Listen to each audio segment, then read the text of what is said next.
you're looking to dive into topics on how to live a happier, healthier, more fit, and long lifespan, then you've come to the right podcast. Livin the Dream with me, Coach Damian Evans. Together, we will explore the topics on all things health, fitness, and wellness. Together, we will be lifelong learners on this journey to living the ultimate dream.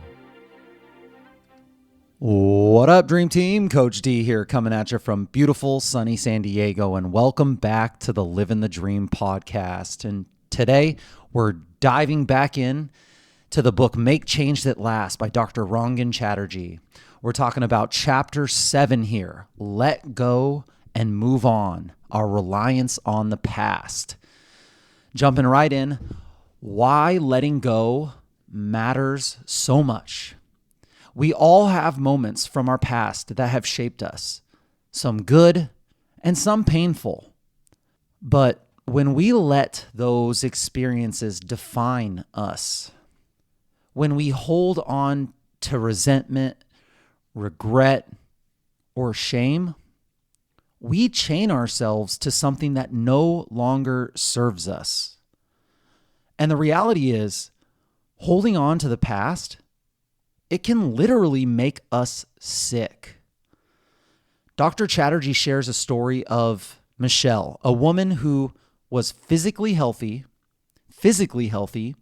but emotionally stuck in the past.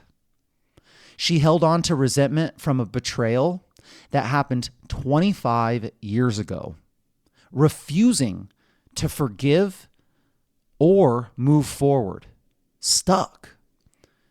And while we'll never know for sure, research suggests that unprocessed emotions, especially things like chronic anger, stress, and trauma, may contribute to chronic illnesses like cancer, autoimmune disease, and heart disease. This isn't about blame. It's about awareness. It's about realizing that our emotional health is deeply connected to our physical health. And if we want to thrive, we have to let go of what's holding us back. You are not your past. It's so easy to fall into the trap of thinking that our past defines us. Maybe you were bullied as a kid. Maybe you've been through a painful breakup. Or maybe you grew up in a tough environment that shaped your beliefs about yourself. But just because something happened to you doesn't mean it has to become who you are. Just because something happened to you doesn't mean it has to become who you are. Too often we get stuck in a harm narrative, a story that we tell ourselves that keeps us in a victim mindset. And while our pain is real and valid, staying in that story stops us from growing. So ask yourself, am I holding on to a story that is keeping me stuck? We can't change what happened, but we can change how we carry it forward. And here's how. Number one, forgiveness is for you, not for them. Forgiveness is for you, not them. One of the biggest barriers to moving on is the idea that forgiving someone means you're excusing their behavior. But that's not what forgiveness is. Forgiveness is about releasing the hold that pain has over you. Think of it this way. If I hold on to anger, holding on to anger is like drinking poison and expecting the other person to suffer. When we refuse to let go, the only person that we're hurting is ourselves. Research shows that forgiveness, it lowers stress, it reduces inflammation, and it improves your immune function. Stanford professor Dr. Fred Luskin describes forgiveness as the peace and understanding that comes from letting go of blame. Forgiveness is the peace and understanding that comes from letting go of blame. This applies to forgiving others. and forgiving yourself. Ask yourself, what do I need to let go of to free myself? Number one, releasing the reliance on the past is forgiveness is for you, not them. Number two, change your story and then change your life. We live by the stories that we tell ourselves. If you believe you're, quote, not good at relationships, maybe because of a past breakup or your past experience, you're going to carry that into your future relationships. If you tell yourself, quote, I'm just an anxious person, your brain will look for ways to reinforce that identity. The good news is you can rewrite your story. For example, the 4-minute mile. The 4-minute mile was considered impossible until Roger Bannister broke the record. Right after that year, multiple people broke the 4-minute mile. And now it's a standard. Runners all over the world are doing it. Not because human physiology changed, but it's because the story changed. The stories you tell yourself about your limitations are not facts. They're just beliefs, and beliefs can change. So ask yourself, what story am I telling myself that's holding me back?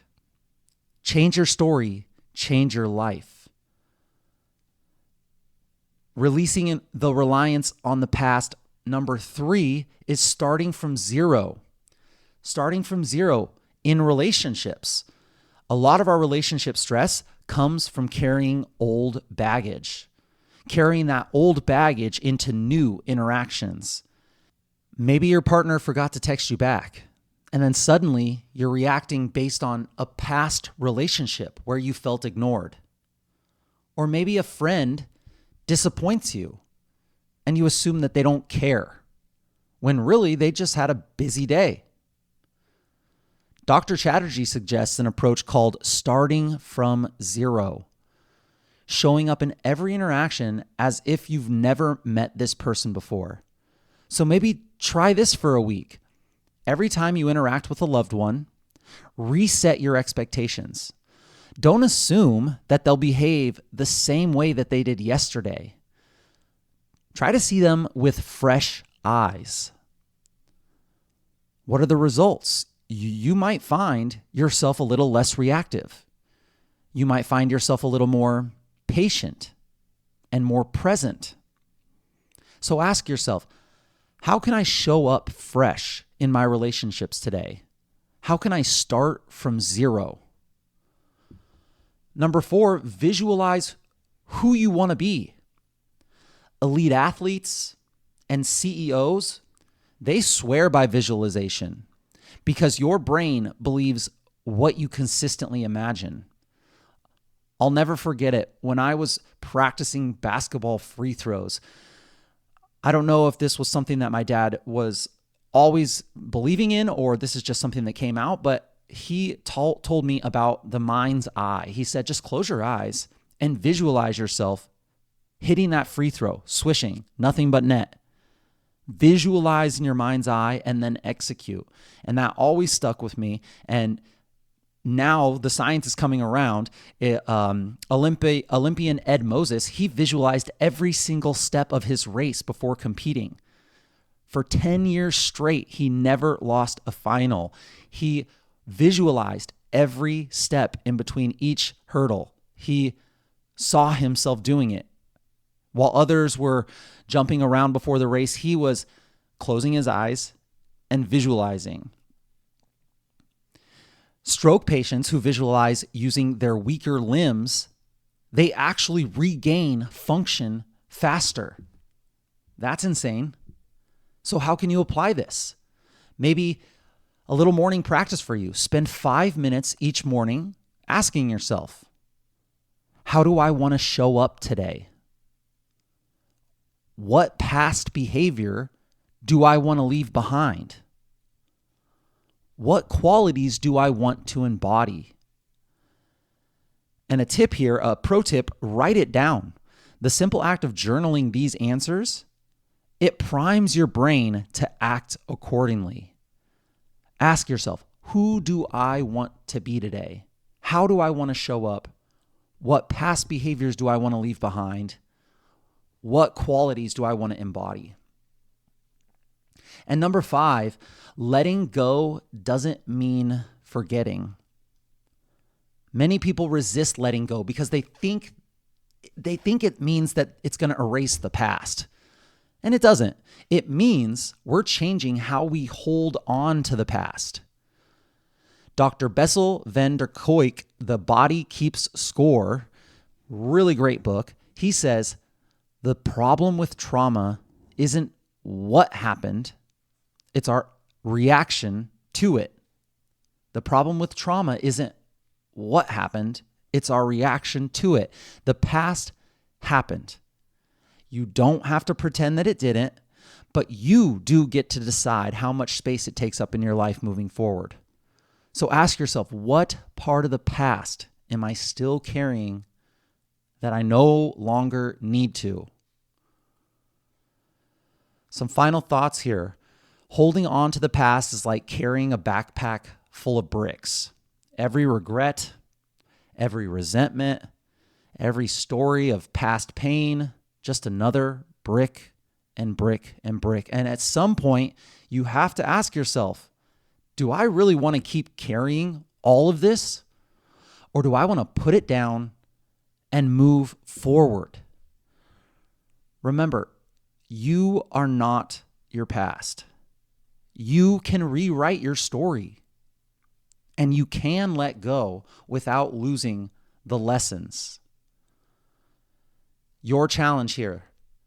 Choose one thing to release this week. Choose one thing to release. It could be an old grudge, a limiting belief, or a regret you've been carrying. Journal about it. Visualize letting it go. And move forward lighter and freer than before. If this episode resonated with you and you can think of someone that needs to let go, share it with them. And get ready for the next chapter. Make sure you subscribe to this podcast so you don't miss next week's recap on Chapter 8, Reclaiming Your Time, Your Reliance on Busyness. And until next time, keep thriving.